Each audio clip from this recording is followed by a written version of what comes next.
Hello, welcome to the 9 Report show offered by East Asia Monitor. Today, we will talk about Japan discarding the minus interest rate policy. Actually, this policy was announced in the morning of the 19th. So many of you who are in the Western countries would be, hear that it is actually happened in the even while you're sleeping in the Western Hemisphere. Well,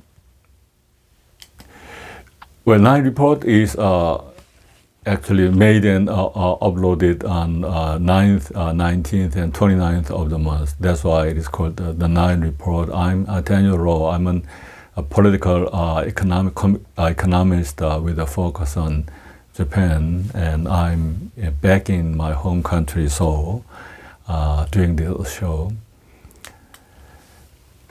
Well, Bank of Japan's announcement in the morning of 19th March is actually considered three main elements. One is for the purpose of large-scale financial easing, which Japanese government has promoting since 2016.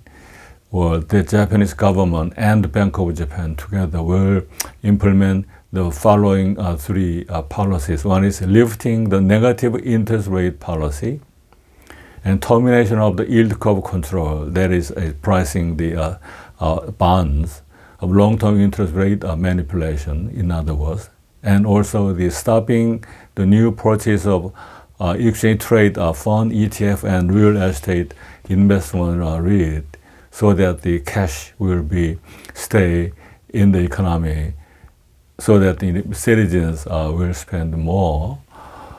So what is minus interest rate? It doesn't mean that Japanese average citizens deposit money in the bank and the interest rate is minus. No, it is not. It is actually, it refers to a particular operation of Japanese Bank of Japan, the central bank. It only applies to a very small portion of the current account deposit. That is deposit by the private banks, commercial banks, in the central bank, Bank of Japan.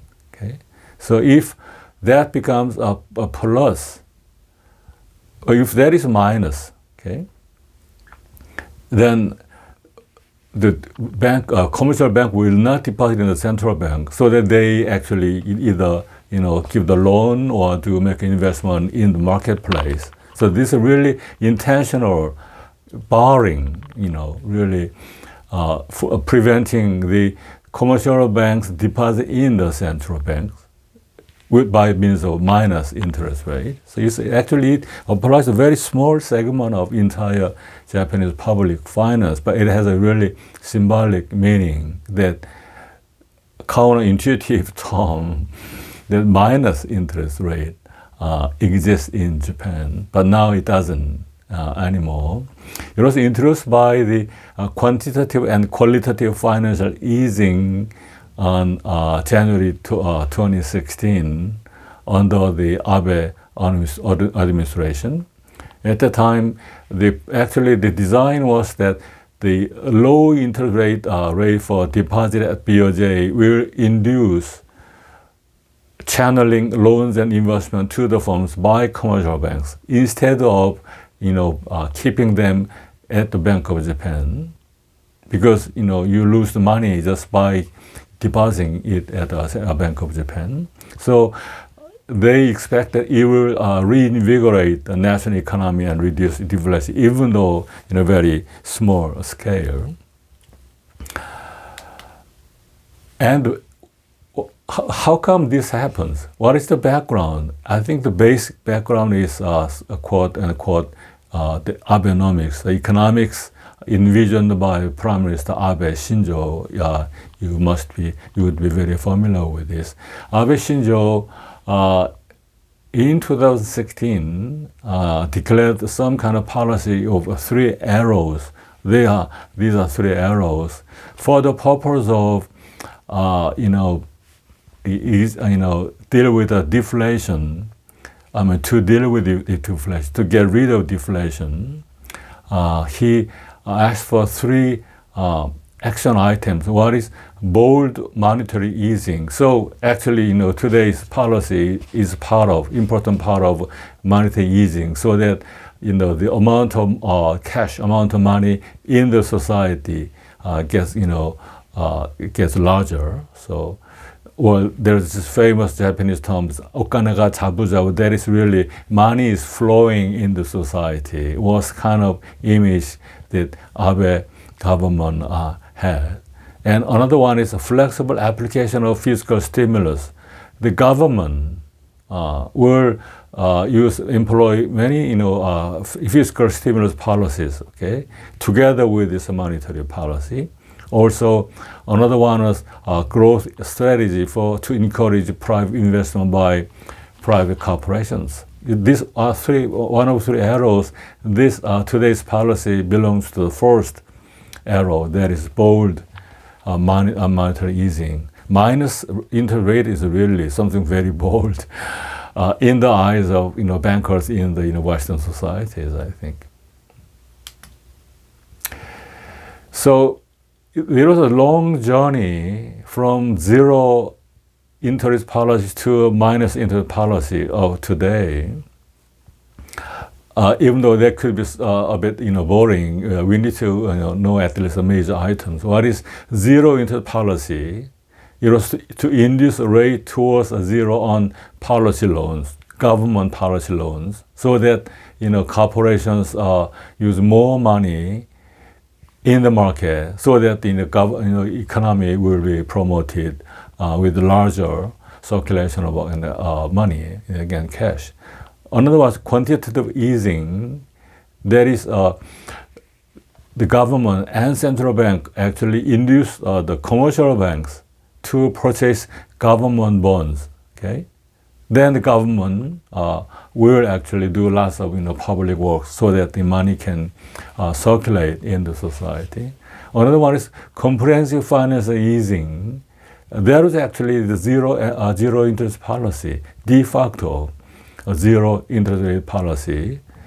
So they reform the funds to buy government bonds. Okay, so government bonds will sell at very, very low price. Okay, even a zero price. And then 4 and 5 were actually additional bold actions taken by Prime Minister Abe and Bank of Japan Chancellor Mr. Kuroda. That is finance at a new level.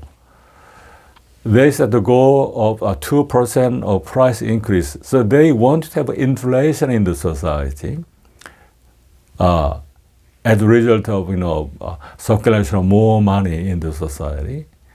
So money supply and purchase of bonds and ETF, supply the cash to the society, and also buy bonds and ETF, so that cash will go out to the society, to the market.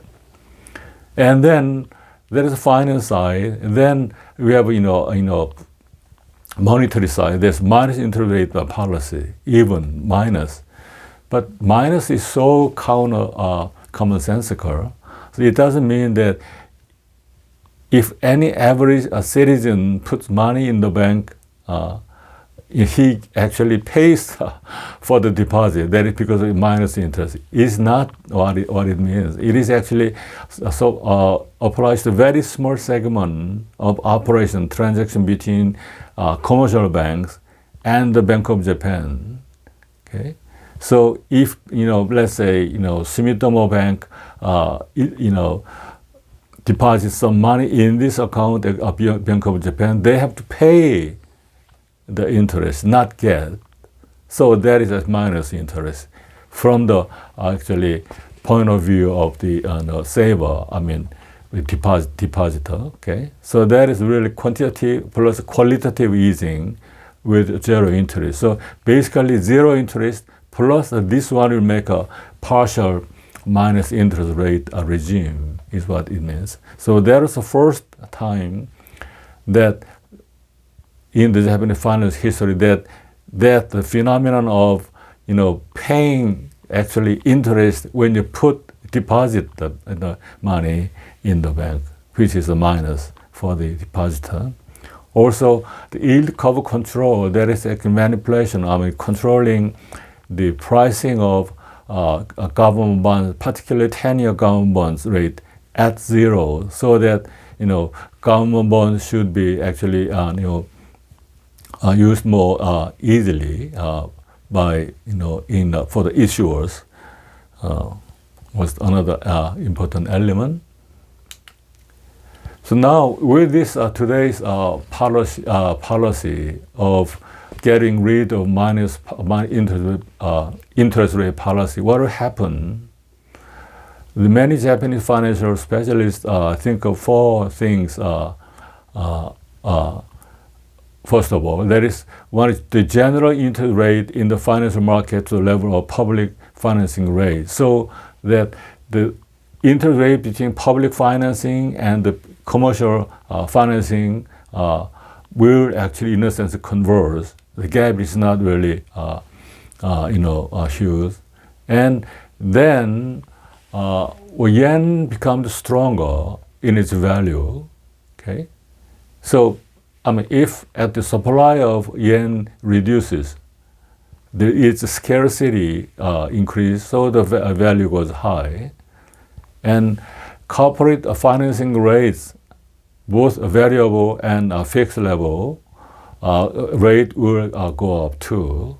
So corporate bonds will become actually slightly more expensive, and also this will actually touch off the rise of common loan rates, particularly the housing loan rates. So overall, Japanese financial regime moved from zero to very low interest regime to slightly higher interest regime with this policy. Okay, well, this is what I have today. If you have any question for me, please write to that email. Then I will try to come up with answers. Thank you very much.